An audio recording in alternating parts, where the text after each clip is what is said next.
केंद्रीय रक्षा मंत्री राजनाथ सिंह अपने एक दिवसीय प्रवास पर छत्तीसगढ़ पहुंचे। यहां बालोद और बस्तर में केंद्रीय रक्षा मंत्री राजनाथ सिंह ने 2 चुनावी सभाओं को संबोधित किया। बालोद और बस्तर दोनों ही स्थानों पर राजनाथ सिंह का भाजपा कार्यकर्ताओं ने भव्य स्वागत किया। बस्तर में आयोजित सभा को संबोधित करते हुए केंद्रीय रक्षा मंत्री राजनाथ सिंह ने कांग्रेस सरकार को लेकर कहा कि कांग्रेस सरकार का दूसरा नाम घोटालों की सरकार रहा है। जब जब कांग्रेस सत्ता में आई, घोटाले ही घोटाले नजर आए। उन्होंने बोलिए भारत माता की, मां दंतेश्वरी की। बहुत बहुत धन्यवाद। बहनों भाइयों, छत्तीसगढ़ के साथ मेरा बहुत ही अटूट रिश्ता है।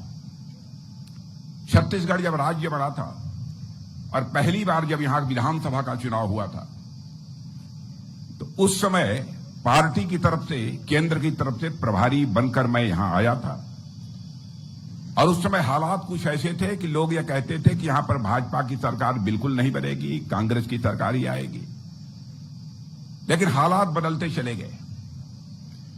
छत्तीसगढ़ की जनता ने यह समझना प्रारंभ किया, सचमुच छत्तीसगढ़ का भाग्य यदि कोई बदल सकता है, भारतीय जनता पार्टी ही बदल सकती है।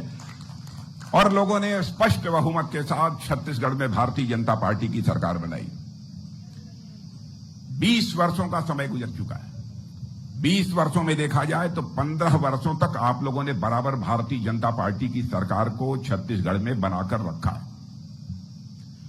आपको लगा कि बीच में थोड़ा परिवर्तन करके देखना चाहिए, क्योंकि आप जानते हैं कभी कभी एक ही खाना खाते खाते लोग ऊब जाते हैं, तो उनको लगता है जरा स्वाद बदल जाए हमारा, इसलिए कोई दूसरा खाना भी खाने लगते हैं। और आप लोगों ने 5 साल के लिए कांग्रेस की सरकार बना दी। कांग्रेस की सरकार ने 5 वर्षों के अंदर यहां क्या किया है यह बताने की जरूरत नहीं है। फिर आप लोगों ने फैसला किया कि सचमुच बेहतर तरीके से छत्तीसगढ़ में कोई पार्टी सरकार चला सकती है तो भारतीय जनता पार्टी ही चला सकती है। इसलिए आप लोगों ने यहां पर फिर से भारतीय जनता पार्टी की सरकार बनाई है। और मैं कहना चाहता हूं, छत्तीसगढ़ विधानसभा के चुनाव में आप लोगों ने भारतीय जनता पार्टी की झोली को भर दिया है मेरे बहनों भाइयों। इसके लिए भी मैं आप सबके प्रति अपना आभार व्यक्त करना चाहता हूं। लेकिन स्थान स्थान पर जहां भी मैं जा रहा हूं, चाहे मैं मध्य प्रदेश गया था, राजस्थान गया था, और आज आप लोगों के बीच छत्तीसगढ़ में हूं। बहनों भाइयों, अभी कुछ ही महीने पहले विधानसभा का चुनाव हुआ, अब फिर लोकसभा का चुनाव हो रहा है। हमारा यह कहना है कि क्यों ना विधानसभा और लोकसभा चुनाव सारे देश के एक ही बार करा दिए जाएं, ताकि जनता का समय भी बचे और साथ ही साथ संसाधन भी बचे। मैं समझता हूं सबसे बेहतर स्थिति होगी अब स्थानीय निकायों के चुनाव सारे देश भर के एक बार हो जाए। और मैंने देखा है कि चाहे राजस्थान हो, मध्य प्रदेश हो, जहां जहां मैं गया हूं, जनता ने तालियां बजाकर इस प्रस्ताव का स्वागत किया है। और कांग्रेस का जहां तक प्रश्न है, कांग्रेस लंबे समय तक इस हिंदुस्तान में हुकूमत में रही है, लंबे समय तक इन लोगों ने सरकार चलाई है। जब जब कांग्रेस की सरकार यहां पर आई है, तब तब भ्रष्टाचार तेजी के साथ बढ़ा है।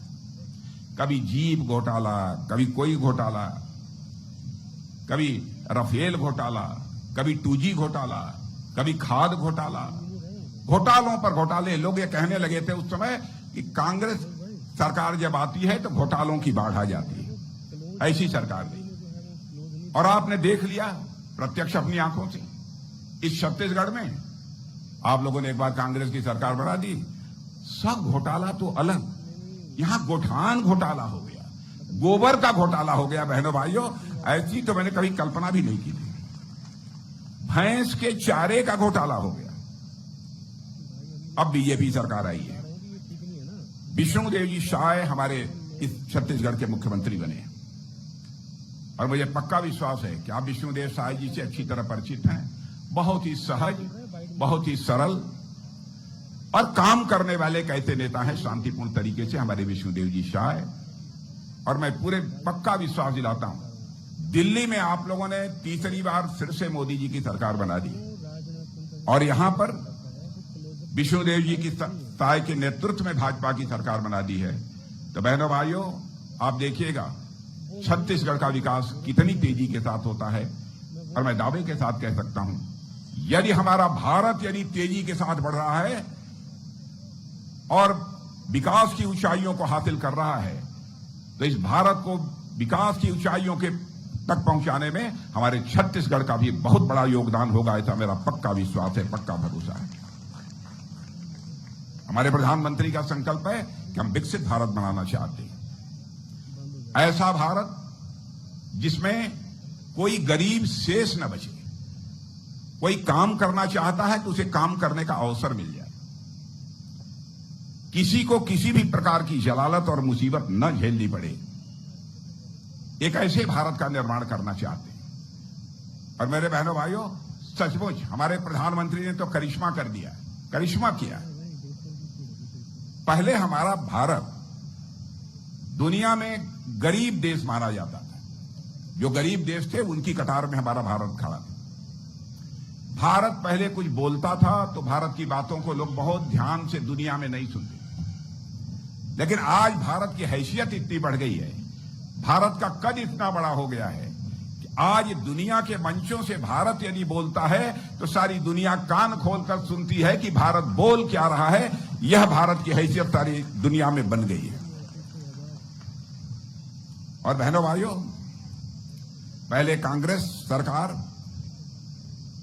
दुनिया के दूसरे देशों के पास अपनी शिकायतों को लेकर जाती थी कि हमको फला देश से यह शिकायत है, फला देश से यह शिकायत है। लेकिन मोदी जी ने भारत को एक ऐसा भारत बना दिया है कि आज यदि किसी दो देशों में संघर्ष होता है दुनिया में, तो लोग बात करने के लिए आते हैं तो भारत के प्रधानमंत्री, आपके नेता मोदी जी से बात करने के लिए आते हैं कि समस्या का समाधान निकालिए, किसी तरीके से कोई न कोई रास्ता निकालिए। और कांग्रेस की सरकार के रहते भ्रष्टाचार तो पूछिए मत किस हद तक था, बताने की जरूरत नहीं है। छत्तीसगढ़ में आपने देख ही लिया, यहां पर कांग्रेस की सरकार थी, कितना भ्रष्टाचार हुआ है, यह भी आपसे छिपा नहीं है। और मैं दावे के साथ कहना चाहता हूं, बहनों भाइयों, इस आजाद भारत में जब जब कांग्रेस की सरकार रही है, बराबर हर सरकार के ऊपर कोई न कोई भ्रष्टाचार का आरोप लगा। लेकिन 10 वर्षों से दिल्ली में भारतीय जनता पार्टी की सरकार है। मेरे बहनों भाइयों, भारत ही नहीं, दुनिया का कोई व्यक्ति उंगली उठाकर नहीं कह सकता है कि हमारी सरकार के ऊपर एक भी कोई भ्रष्टाचार का आरोप लगा। और राजीव गांधी जी ने बड़ी ईमानदारी से एक बात स्वीकार किया था, वह थे कांग्रेस के, लेकिन प्रधानमंत्री थे। वैसे मैं किसी प्रधानमंत्री की आलोचना नहीं करता, क्योंकि मैं मानता हूं कि प्रधानमंत्री प्रधानमंत्री होता है, वह व्यक्ति नहीं होता है, वह संस्था होता है, उसकी आलोचना नहीं की जानी चाहिए। इसलिए आलोचना मैं नहीं कर रहा हूं। मैं ये कह रहा हूं, राजीव गांधी ने मजबूरी जाहिर की थी। हम क्या करें, हम दिल्ली से 100 पैसा भेजते हैं, 100 पैसा में बामुश्किल 14 पैसा लोगों के पास पहुंच पाता है और 86 पैसा यह भ्रष्टाचार की भेंट चढ़ जाता है। यह मजबूरी जाहिर की थी, लेकिन इसको चुनौती के रूप में भारत में यदि किसी ने स्वीकार किया है तो हमारे प्रधानमंत्री नरेंद्र मोदी जी ने स्वीकार किया है। और उन्होंने जनधन, आधार, मोबाइल, इन तीनों को मिलाकर एक ऐसी त्रिमूर्ति बना दी। बहनों भाइयों, आज यदि दिल्ली के बैंक से 100 पैसा चलता है तो 100 का 100 पैसा आपकी जेब में पहुंचता है, एक भी पैसा भ्रष्टाचार की भेंट नहीं चढ़ने पाता है। भ्रष्टाचार को भाषण देके समाप्त नहीं किया जा सकता। भ्रष्टाचार को समाप्त करना है तो व्यवस्था में बदलाव लाने की जरूरत पड़ेगी।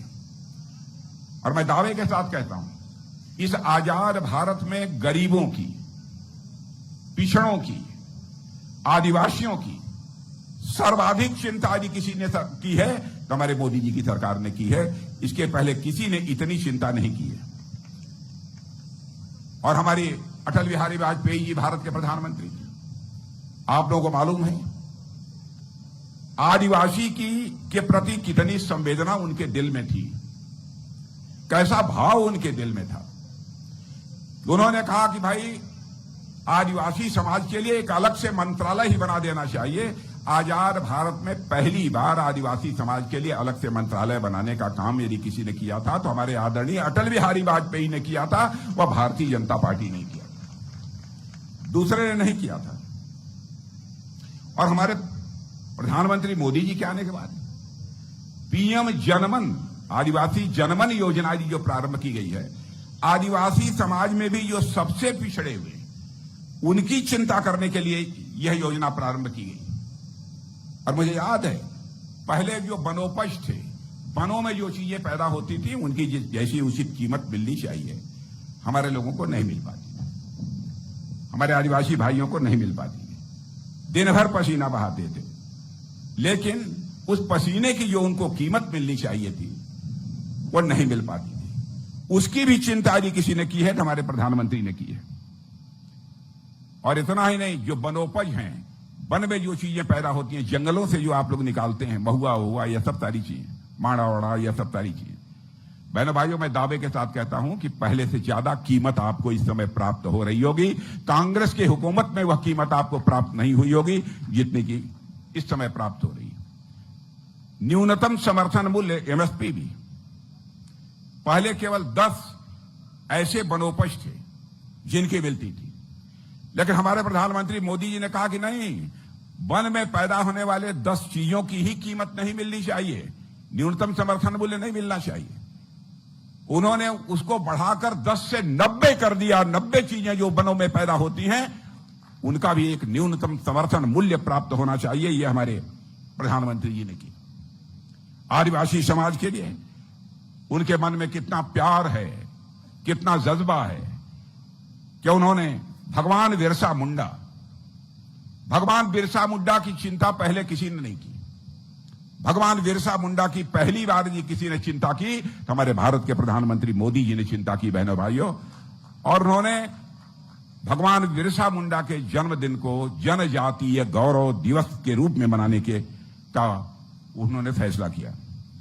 और मैं बतलाना चाहता हूं, जहां तक जनजातीय भाइयों का प्रश्न है, हमारे लिए वोट बैंक नहीं है, हम इनको वोट बैंक के रूप में नहीं देखते, हम इन्हें भारत के गौरव के रूप में देखते हैं, भारत के स्वाभिमान के रूप में हम देखते हैं। बहनों भाई, मैं तो रक्षा मंत्री हूं, मैंने देखा है कि हमारे बहुत सारे ऐसे आदिवासी भाई जो इस समय सेना में काम कर रहे हैं, गृह मंत्री भी रहा हूं, मैंने अर्धसैनिक बलों में भी अपने आदिवासी भाइयों को काम करते हुए देखा है।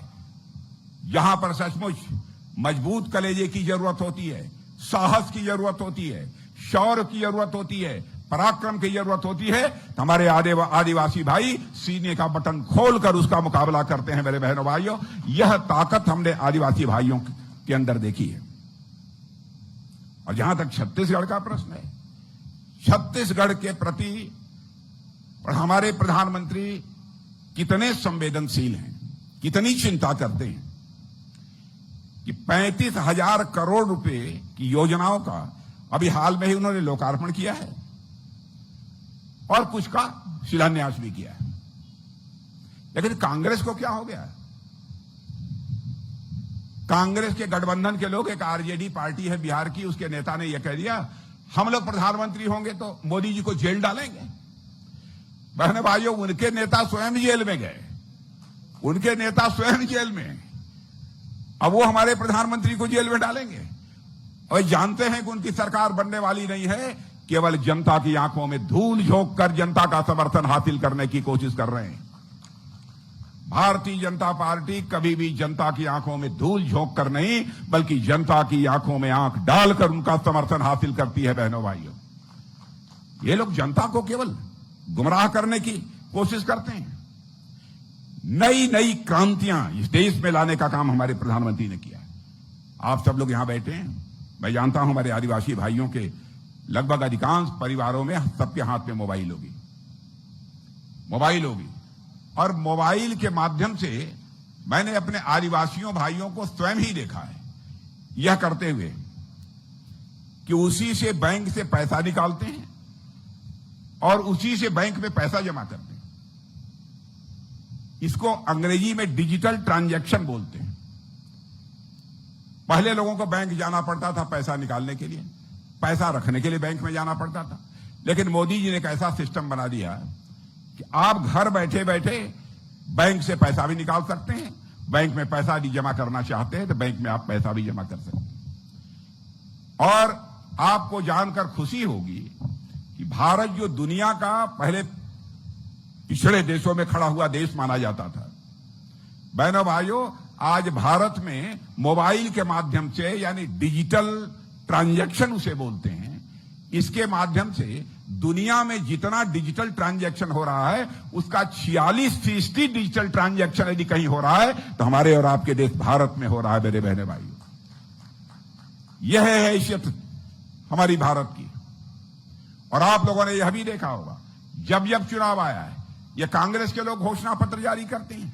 भूपेश बघेल जी ने भी घोषणा पत्र यहां जारी किया था सरकार बनने के पहले, जब चुनाव लड़ रहे थे। क्या उन्होंने जो सारे वादे किए थे अपने वादों को पूरा किया? पिछले 70-75 वर्षों में लगातार कांग्रेस वादे करती रही, अपने वादों को पूरा नहीं करते हैं। लेकिन मैं दावे के साथ कहता हूं, जो भी हम लोग घोषणा पत्र जारी करते हैं, जो कहते हैं बहनों भाइयों, वह करके दिखाते हैं।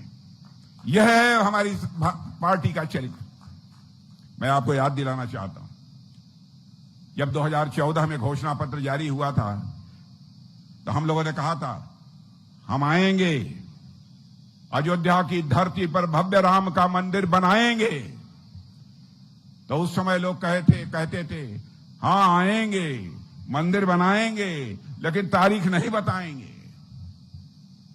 ऐसा कटाक्ष करते थे। लेकिन बहनों भाइयों, आपने देख लिया, अयोध्या में भव्य राम का मंदिर बन गया। आज भगवान राम अपनी कुटिया से निकलकर अपने महल में प्रवेश कर चुके हैं। मैं विश्वास के साथ कह सकता हूं कि भारत में भी अब राम राज्य का श्री गणेश होगा। मेरे बहनों भाई, भारत में भी श्री राम राज्य का श्री गणेश होगा। ऐसी स्थिति यहां पर पैदा हुई है।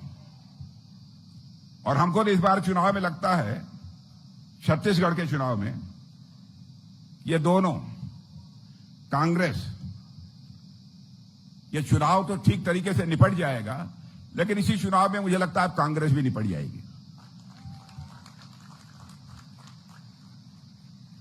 क्योंकि आप लोगों ने बीच में 5 साल का उनको समय दिया था, भाई 15 साल यहां भाजपा की सरकार को देख लिया, अब जरा 5 साल जरा हम कांग्रेस की सरकार को देख लें। देख लिया आपने, उसका स्वाद आपको मिल गया। इसलिए मुझे पक्का विश्वास है चुनाव तो शांतिपूर्ण तरीके से हो जाएंगे, निपट जाएंगे, लेकिन इस बार छत्तीसगढ़ से कांग्रेस भी निपट जाएगी। हमको तो ऐसा ही माहौल चारों तरफ देखने को मिल रहा है, मेरा पक्का विश्वास है।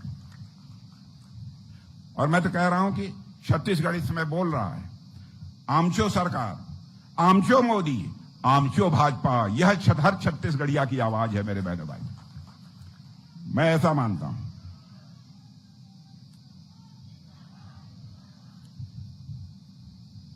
और आप जितने बैठे हैं, मैं आदिवासी माताएं बहनें भी यहां बैठी हैं, सबके घर में गैस का चूल्हा है कि नहीं है? तो गैस का चूल्हा तो जरा हाथ उठाइए। पीछे भी हमारी आदिवासी परिवार की, गरीब परिवार की माताएं बहनें जो हैं, उनसे भी मैं कहना चाहता हूं, जरा हाथ उठाइए। गैस चूल्हा मिला है कि नहीं मिला है? हर चीज। पहले कभी कोई कल्पना नहीं करता था कि गरीब परिवार की माताएं बहनें भी गैस चूल्हे के ऊपर कभी खाना बनाएंगे। हमारी गरीब माताओं बहनों के आंखों से भी आंसू नहीं निकलना चाहिए। इसकी पहली बार जी किसी ने चिंता की है बहनों भाइयों, तो हमारी प्रधानमंत्री जी ने की है।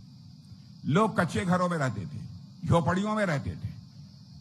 2014 में सरकार बनने के बाद प्रधानमंत्री मोदी जी ने कहा कि भाई हिंदुस्तान में एक भी परिवार शेष नहीं बचेगा जिसको अपना सिर ढकने के लिए पक्का छत मुहैया हो जाए।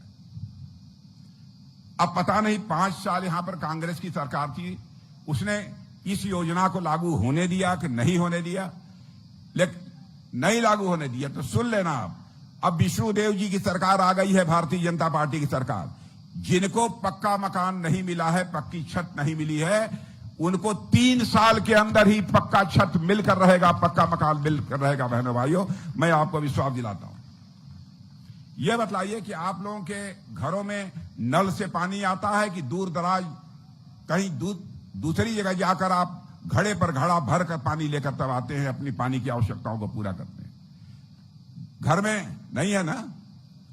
घर में नल है कि नहीं है?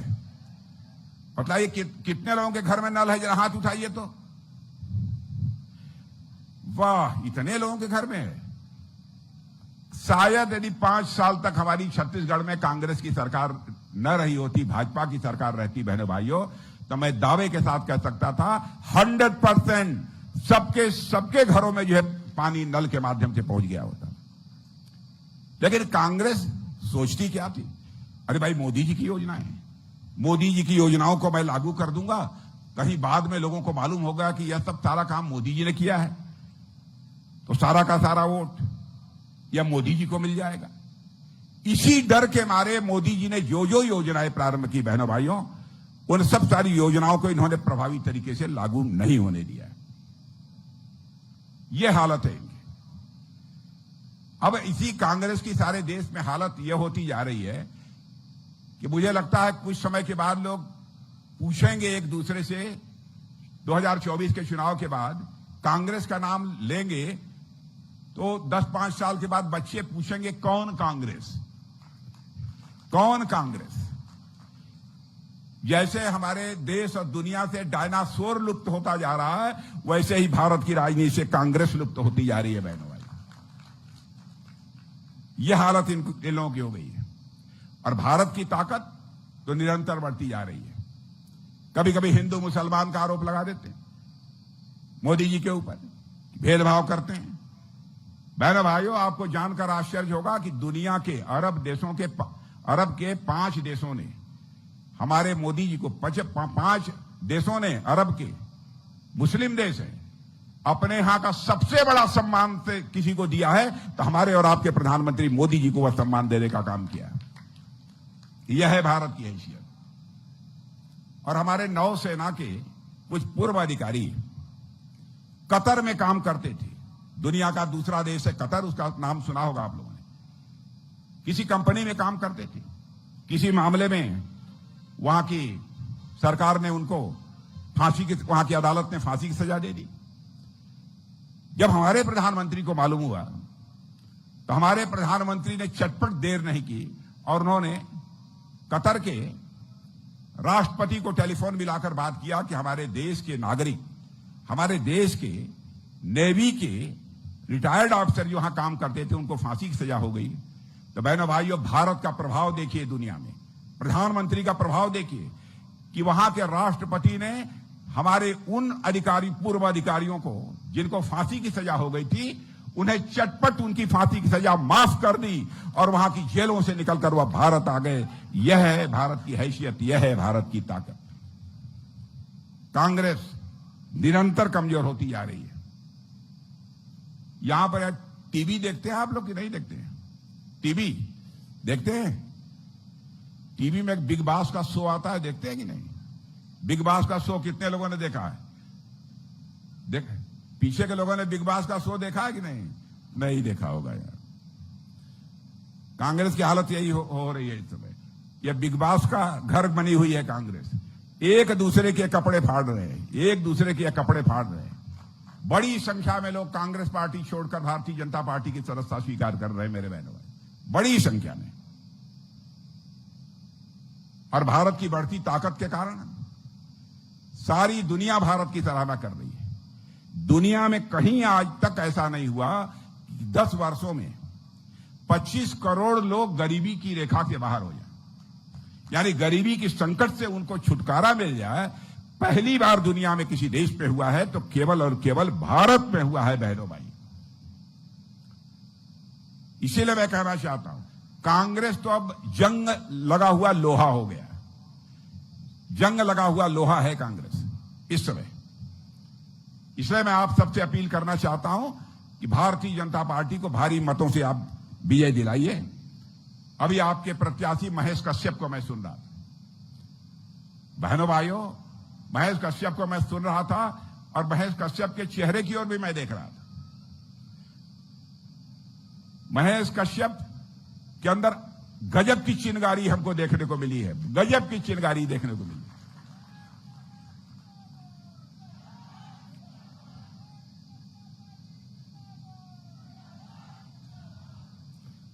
और बहनों भाइयों, महेश कश्यप को बहुत ही प्रभावी तरीके से बोलते हुए मैंने सुना है। बहुत अच्छा भाषण देते हैं महेश कश्यप। आप ये समझ लीजिए, महेश कश्यप यदि आपके सांसद बनकर भारत की संसद में पहुंचेंगे तो आपकी समस्याओं को प्रभावी तरीके से संसद में उठाने का काम कोई करेगा तो आपका महेश कश्यप ही करेगा।